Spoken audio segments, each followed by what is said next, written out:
Hello. हाँ अरे खजुलिया कहाँ बाटे तई? हमको बाटी यार एक जने की जात रहे का कह जात आज बर्थडे रहा। बर्थडे में जाता है? हाँ का भैया कतल चले का बे?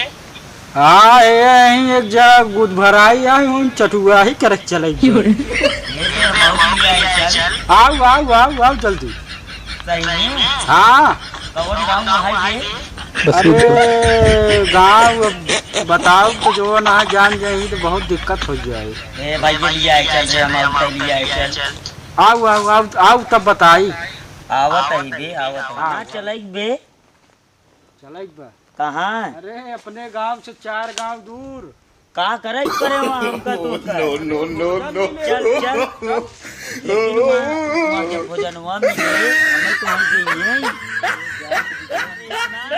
जहाँ सब खाई फेंके रही ना वहाँ हम तय खाई जाए। नहीं यही काम ना है हम। हाँ। इतना गठिया को ले आओ भाई खाओ करबै कहूँ अपने जबों भर ले। नहीं हाँ चल चल। लेकिन हे चलता है कौन गाँव ना मुआ का हुआ है बसीरपुर। बस हाँ तब चली खाई दे ने। अरे बहुत बढ़िया व्यवस्था बा।